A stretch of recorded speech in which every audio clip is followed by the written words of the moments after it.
Welcome, everyone, to this week's episode of Provo City School District's What's Up with the Soup podcast. I am Superintendent Wendy Dau, and we have an exciting episode for you this week. But before we listen to that episode, here are our updates. If you are interested in hearing updates regarding the construction projects happening across the district, please visit the district website and click on the new construction newsletter sign-up link. Newsletters will be sent out every 2 weeks.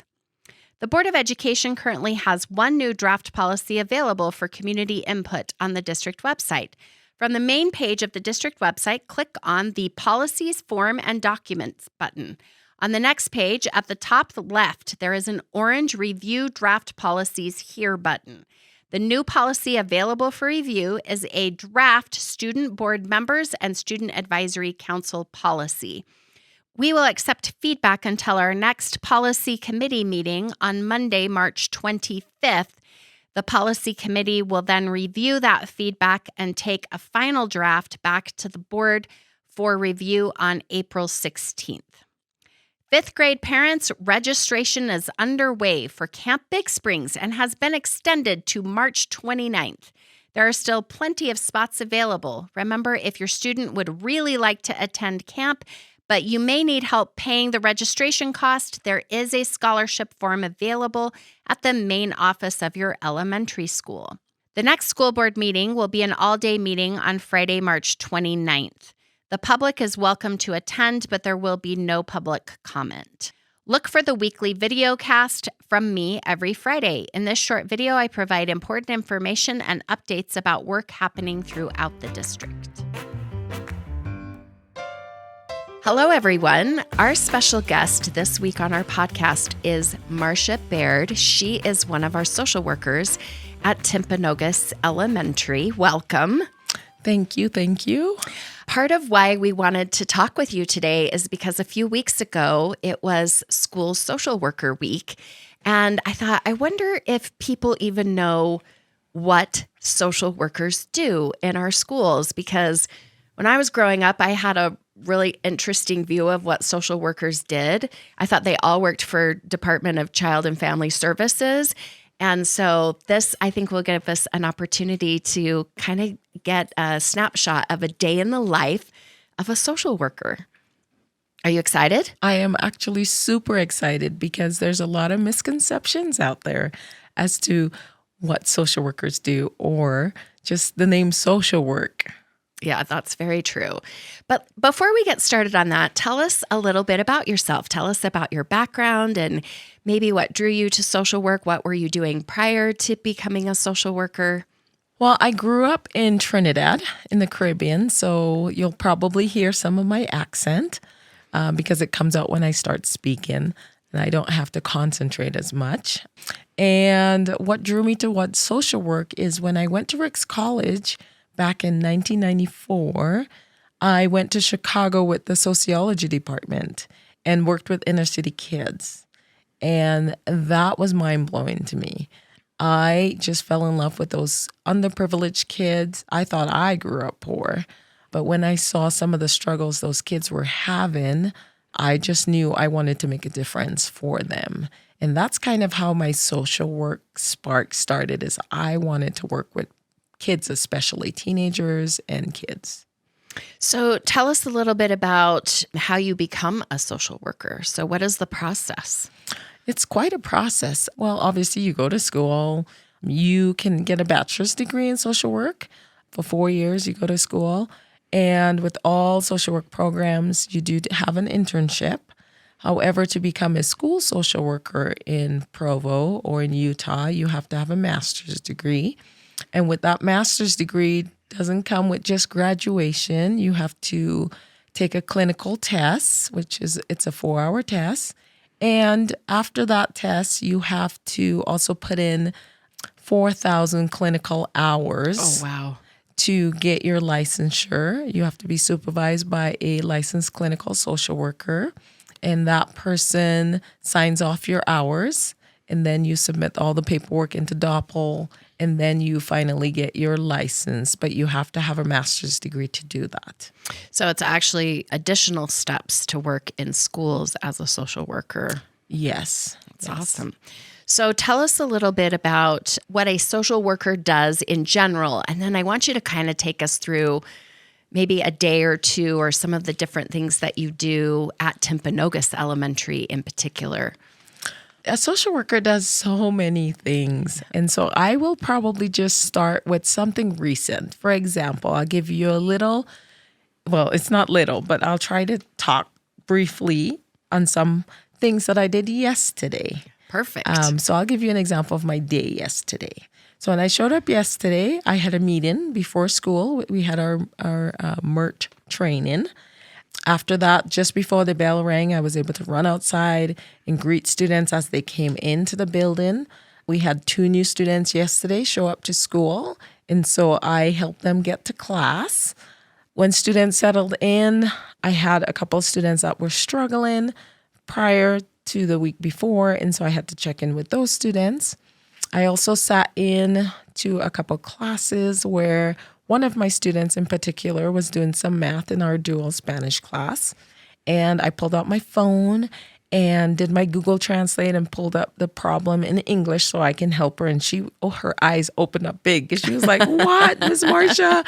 I didn't even know you could do that." And so that was pretty cool for me. And then another student that was doing math in another class had a shutdown moment and was really, really struggling and a lot of negativity they were saying to themselves. So I was able to kind of coach them through that.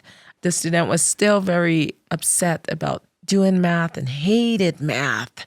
And so that was a struggle for them in class, but I was able to just calm them down and at least get through the math, even though they were still struggling. During lunch, I had a referral from a teacher previously that I needed to check in with another student that had some safety concerns. And so I was able to visit with that student. Just before the bell rang for me to go outside to lunch, I had a mom waiting in the front office for me that her student needed a coat. While I was talking to her about the student that needed the coat, I realized, I wonder if this mom knows about our school pantry. So then I took her to our school pantry and showed her what it looked like. By the time we got done, she got 3 boxes of food. I also encouraged her to get on our social media pages because she was not aware of some of the resources we had at school. She was aware of the food bank that come once a month, and that was it. Then during lunch, I had another student that did not show up to class when the bell rang for another class period. So I said, I'll go find her. And I was excited to find a student because the day before, I took her and her siblings a couple of garbage bags full of clothing that was donated through some people. And so I was excited to see if she was wearing those clothes. And she was. Okay. And she was so excited to see me and show me all the clothes that she was wearing. That's and tell me how cute she looked. And she loved her clothes and she was modeling it for me. And normally this student is a real struggle to get back in the building. But because I had built this relationship with her and had already taken her those clothes and she knew it came from me, she was so excited to show me, and we talked and laughed all the way to class, which normally it's a struggle and a shutdown. So that was a great moment for me there yesterday. After lunch, it goes on. See, I know this is all like you've done all of this before lunch. This is before. Yep, this is all before lunch. That's amazing. And let's see, just right after lunch, while I was eating my lunch, I had a teacher text me that they needed to talk to me. So I stopped my lunch, ran over to talk to the teacher, caught him just before they went out to recess or to lunch. And the teacher told me that there were 2 siblings that were crying. And so I visited with those kids for 30 minutes about what they were going through. And let's see.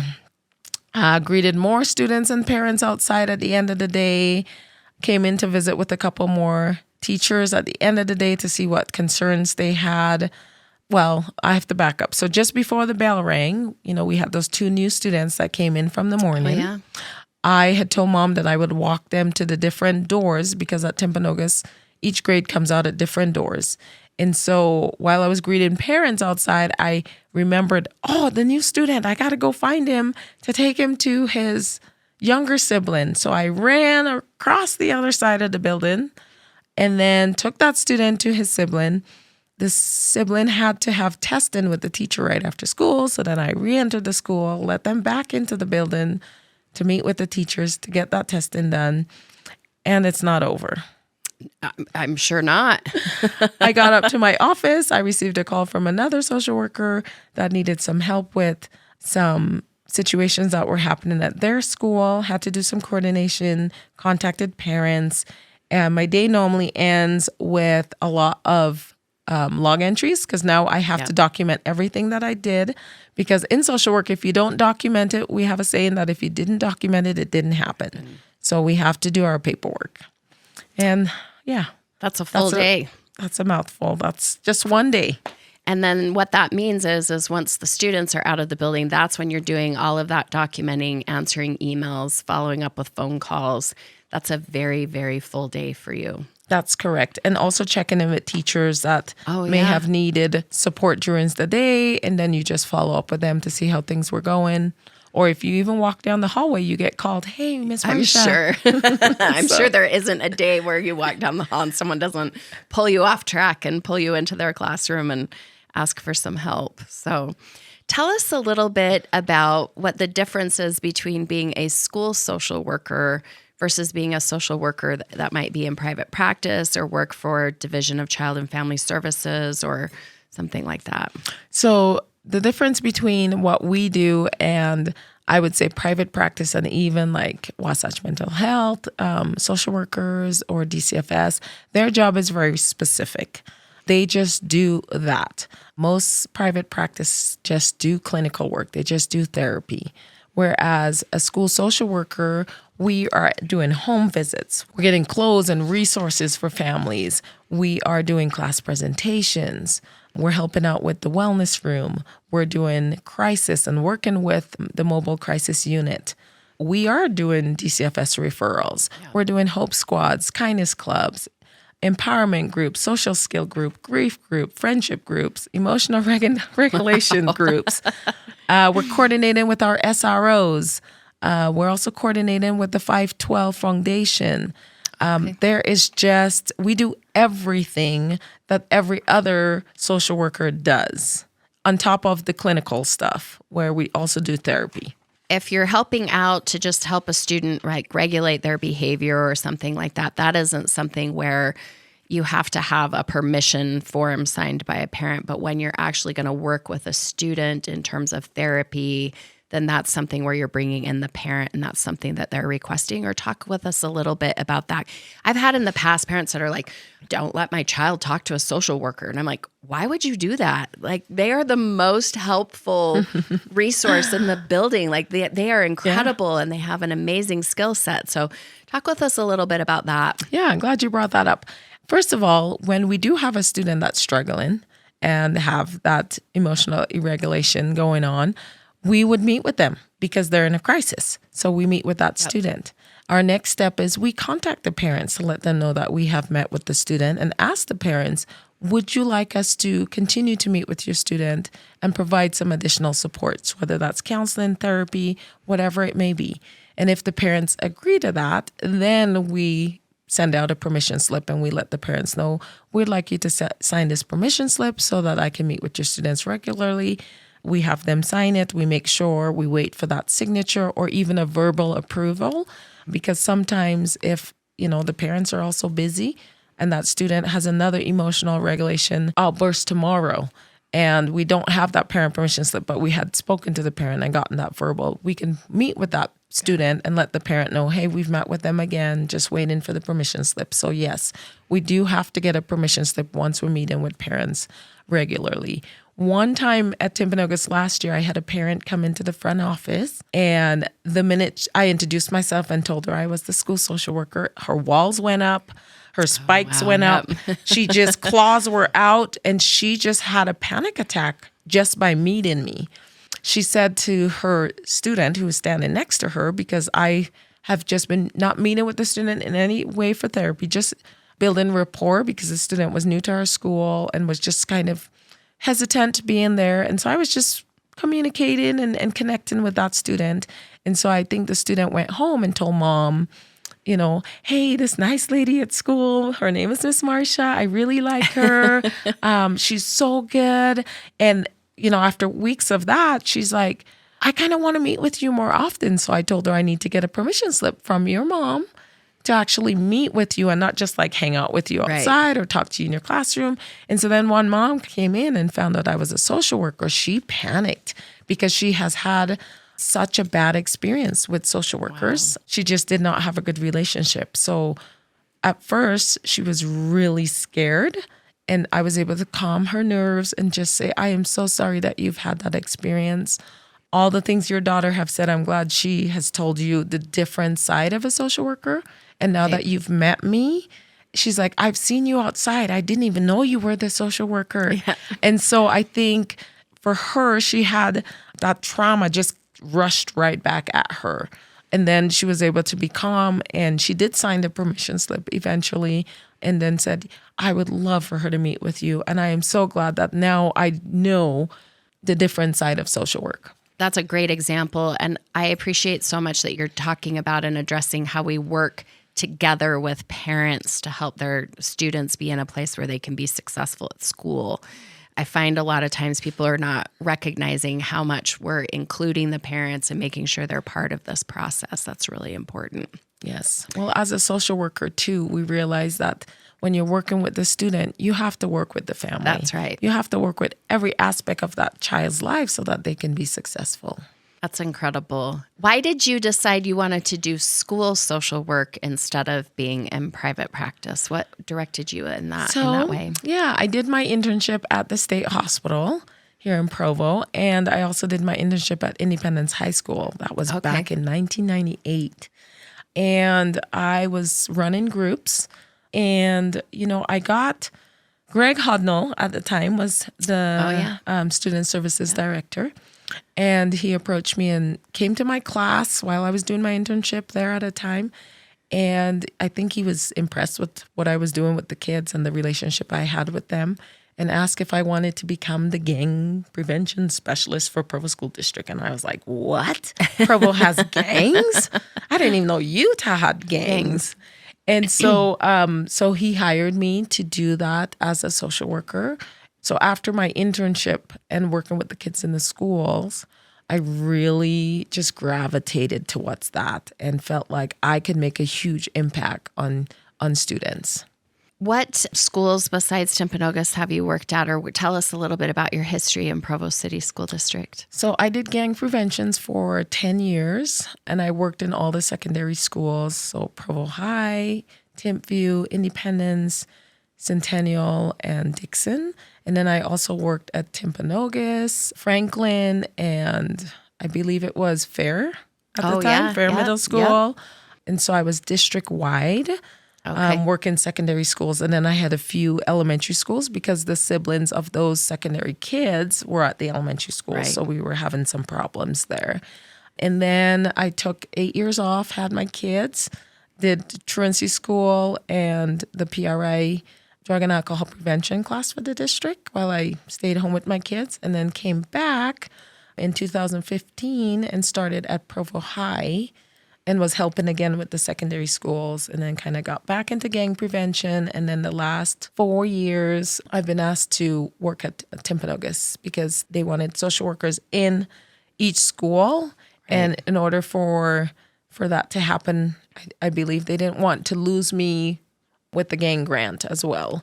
And so they asked if I would move to the elementary schools. And I cried. I cried for about 2 days because I just thought, little kids, they're going to make me cry every day because they're just so sweet and bad things happen to them and out of their control. And I just was so emotional about that. And I had loved my secondary students. And so now that I am in elementary school, I'm like, oh my goodness, I love my secondary kids, but I love my elementary kids. Oh, that's incredible. Provo City School District's one of the only districts that really prioritizes social workers. So we have a social worker in every single school. There are a couple of other districts that have followed that model, but few do. Tell us what kind of impact that has, because as I've been out talking with faculties at schools, one of the things when I ask them, What's something that you want to make sure that we keep hands down every single time they say, don't take our social worker? And so it speaks volumes to the incredible work that you do in our schools. But talk about it more as an organizational structure, like what kind of difference this is making for our students because we're prioritizing this district-wide. I'm glad you asked that question because working for the district as long as I have worked, I remembered back in the day where there were 5 of us, maybe 4, and we were divided several schools. Yeah. And I have worked with all of the administrations, all the counselors, most of the teachers, not all of them. And I thought I knew the school because, I thought I knew the district because I've been here for 20 years. Now that I am in a school, just one school, it is the difference between night and day. I have connections and relationships at Timpanogos with my teachers, with my admin, with every staff and every person in the building and every student in the building compared to when I was working district-wide and I was bouncing from school to school to school to school, the relationships were not there.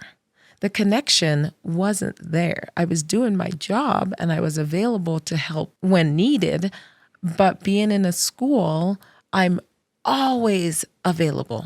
And the relationships make a big difference. Building the relationship I have with students, some of them don't even know I'm a social worker. They just think I'm a teacher, I'm the dance party lady, because every last Friday of the month I do a dance party outside with the kids. And so when they're struggling and they come visit with me and realize who I am and what I do, it's so easy for them to talk to me, as well as the staff. We all go through hard things. Right. I know every teacher by name. I go by their classroom. I check in with them. It's a dream over there at Timpanogos. We are just so connected and we're so supportive of everyone. Everyone fills in, everyone helps out, whether it's the psychologist, whether it's the special ed department, whether it's the front office, whether it's the lunch ladies. Everyone is just so willing to help and support each other. And I think that is like just such an amazing environment. And I feel like most of the schools are like that with their social workers because being in the building and always available, you get to know the connections. All the teachers have my cell number. It's really just fabulous to have a social worker in each school. And it's crazy to me how busy we all are because I remembered when I was going from different schools, I had 6 schools. I wasn't even as busy as I am with my one school. Right. I think, too, one of the things that I've seen is just the connections you build with families and then how you can connect them if they need additional resources to things outside, of the school itself, and just knowing what those needs are. It's almost impossible to do that when you are working across several schools. Yes. And my big connection with families is I love to be out there in the morning. I know. I see you every single morning. It's amazing. And I love to be out there in the afternoons because I want parents to know that I'm approachable. They can come say hi to me anytime. And I'm like a social butterfly. I'm always saying hi to people. That's just me. That's just my nature. But I love people. And, people have hard things. And as a person myself, we know nobody goes to ask for help. People are prideful. People don't want to go say, I don't have food to eat, or my kid has holes in their shoes and I can't afford the shoes. Like nobody wants to go up to someone and say, can you please help my kid buy a shoe? And so I love to empathize with these families and not just empathize, but also reach out to them in such a way so that they don't feel like embarrassed to come to us for help or to come to us for support because I'm reaching out saying, hey, what do you need? What do you need? If I don't have it, I'll find it. What do you need? That's right. And you've built that trust with them so they know that they can seek that help from you. Tell us a little bit about maybe how some individuals ask the question sometimes, well, if you have a counselor in a school, why do you also need to have a social worker? If you have a school psychologist, how come you also have to have a social worker? And I've always seen those as being very complementary roles, but very important and different roles. Can you talk a little bit about that? As we're making budgetary priorities, right? And so we want our people to understand why we're prioritizing these specific things in our district, because they're so important. But maybe you could speak to that a little bit. Our district is very unique in the sense that I just went to the social work conference last week, and it was interesting to hear the different roles those social workers played in their district. And some of them had zero support. Some of them had some support. Some of them had amazing support like we do in Provo. And even in the state of Utah, social workers have different roles in the schools as well. I love that in our district, though, our psychologist role is so different and so specified as far as doing all those testing, because I work really close with Brad Crockett at my school. Okay. And what he does is completely different from what I do as far as doing his testing and getting those things done with special ed and coordinating. His role is completely different. Whereas when I went to my conference, some of those social workers were doing those psychologist things. Yep. And that's not part of our social work role.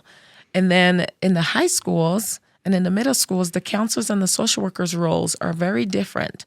Whereas the counselor's role, they do a lot of the class scheduling. And I have worked so closely with some of those counselors, especially at Provo High. I kind of get a glimpse as to what they do, especially closer to graduation. Because that's always a fun time for a counselor. Because I am there with them, knocking on doors, getting kids to come to summer school to get them graduated. And I had a glimpse of what they do. And their role is very different from our role when it comes to knowing all those things that they've got to do to get those kids graduated and to work into their schedules and things like that. And I feel like in our high schools, our counselors are really good with building relationship with those students, and their caseload is huge as well.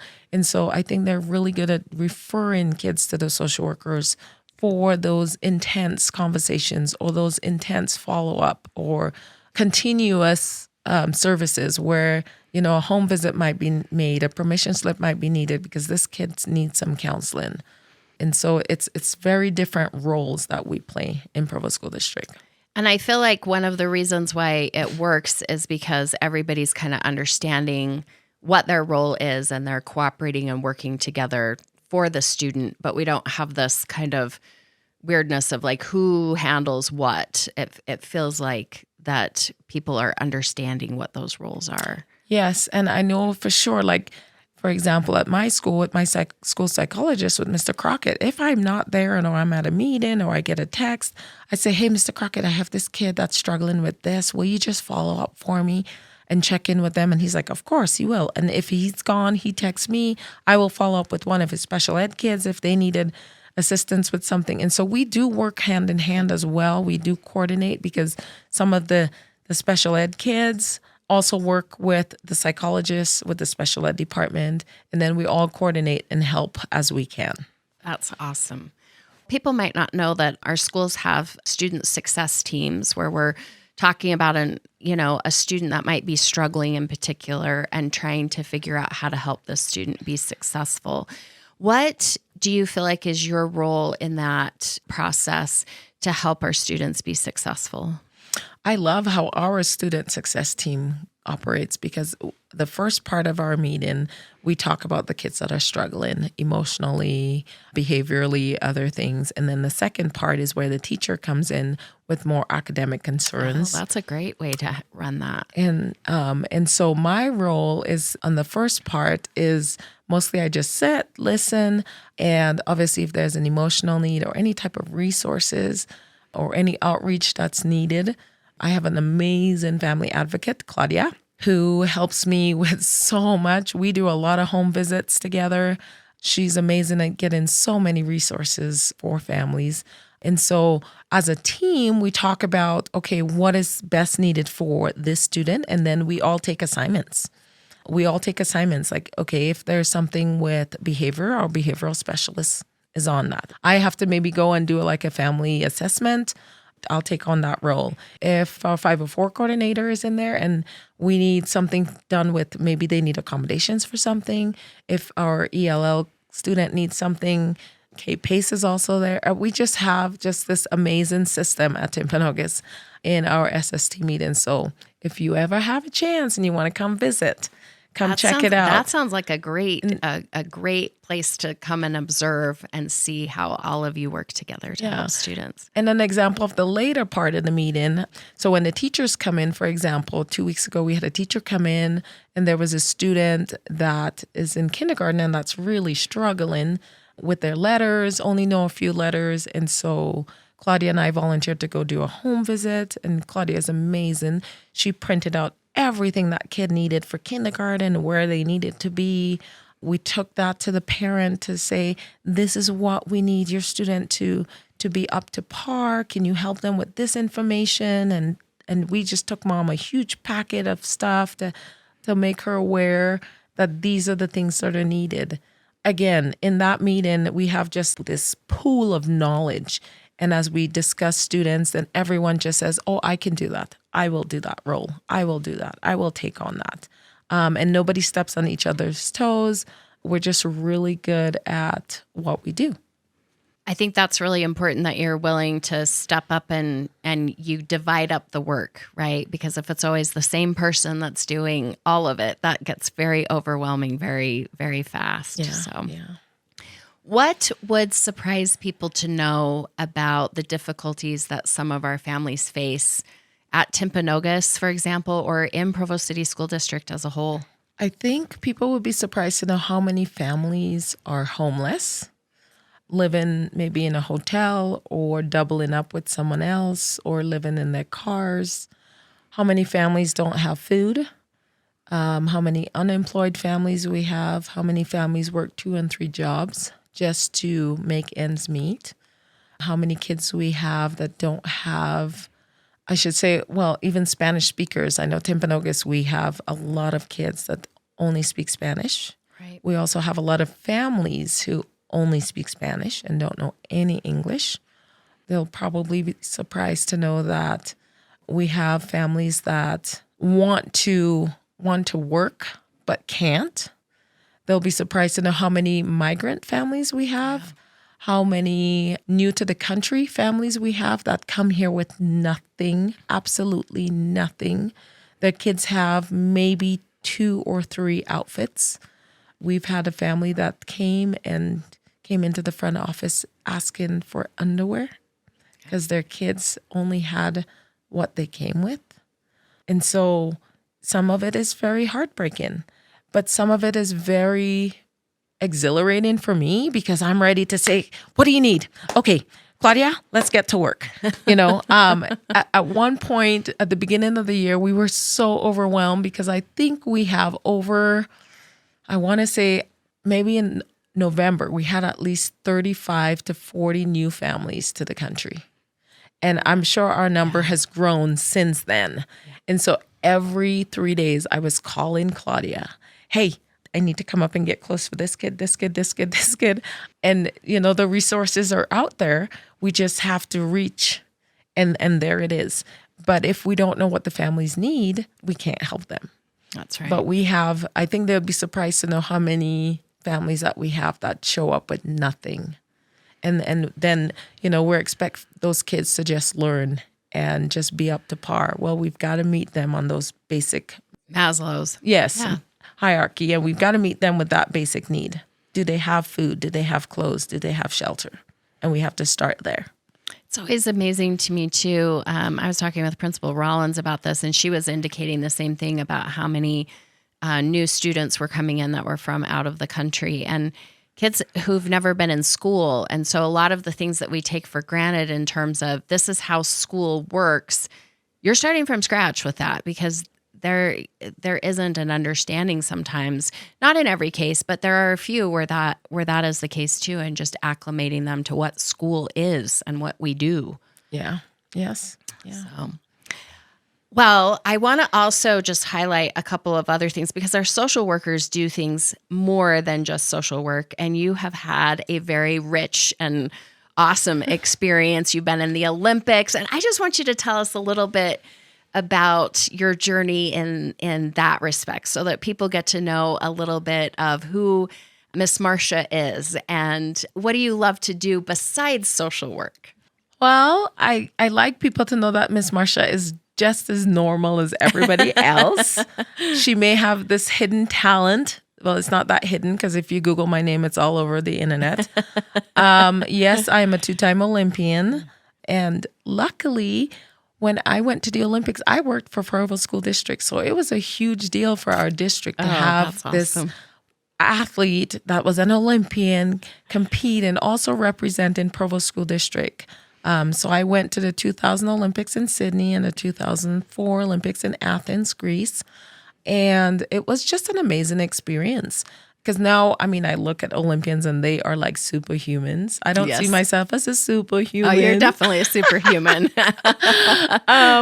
But I love to crochet. I love to make jam. I'm still competing. I leave today, actually, to go to nationals, indoor nationals in Chicago, where I compete in my age group, 50 to 54.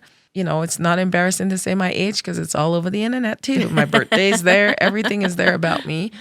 And so I love connecting with people. That's my favorite thing to do is I love my friendships, and I have friendships in every aspect of my life. I love my kids. I have 3 boys that are very active, 2 into football, 1 into band. All 3 of them do track. My husband works at BYU. He's also a musician. He's also a photographer.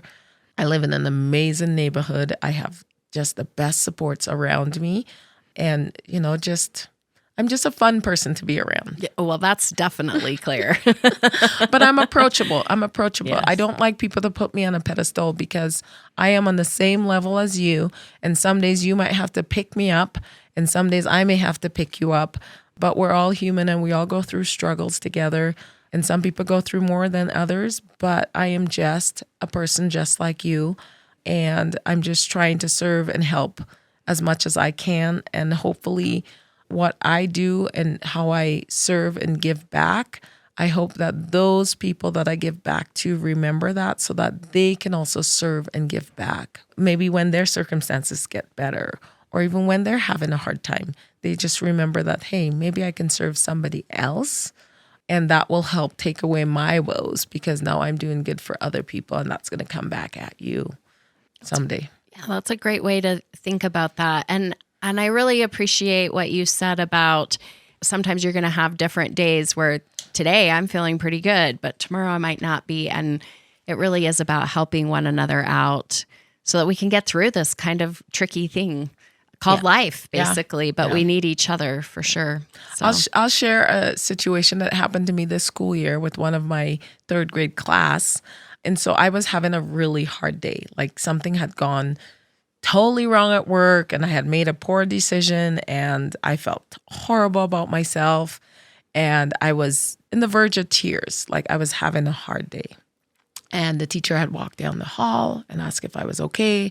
And I said, it's one of those, I'm struggling today. And later that day, the teacher had her entire class write me notes of appreciation.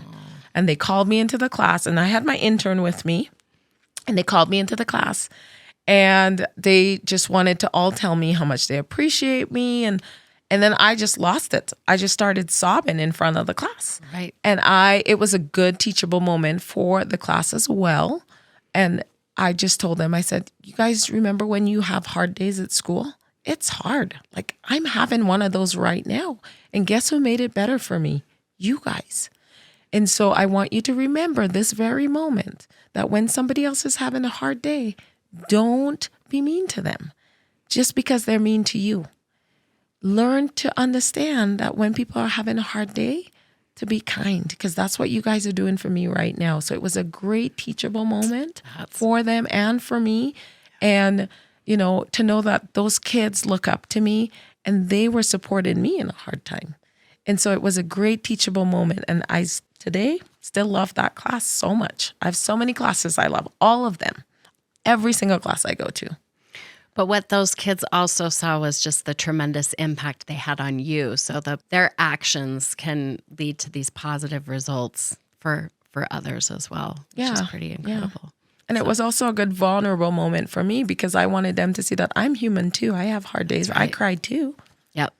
I think that is important for our kids to see that adults don't have it all figured out. We struggle just as much as they do, and we have to rely on one another to get through that. So, Well, it has been a joy to talk to you today. So thank you so much for being on our podcast. Is there anything else you want to share as we close this episode?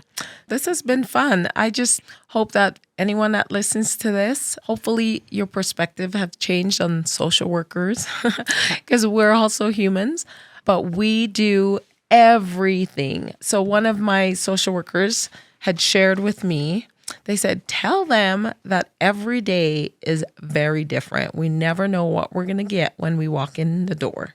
We bend, we stretch, we multitask, we reach, we cheer, we play, we laugh, and we support in many ways to help advocate for our families, students, teachers, and staff. That's what we do. And we come and we do it every day, day in and day out. And we just do our best. That's a great quote to end on. So thank you again for being on our show. It has been a pleasure to talk with you. And I really do hope that our families and our communities really begin to understand the important role that social workers play in our community, but especially in our schools, because the work that you do makes it so that kids can learn and be successful, not just in their academics, but in life. And that's a really powerful thing. So thank you for all the work that you do. Thank you for having me. Thank you, everyone, for joining me for this week's episode of What's Up with the Soup. As always, all episodes will be posted on the district website, YouTube, and anywhere you get your podcasts. If you have any topics or questions you would like us to discuss on the podcast, please email us at podcast@provo.edu. As always, next week we will have an all-new episode of What's Up with the Soup. See you next time.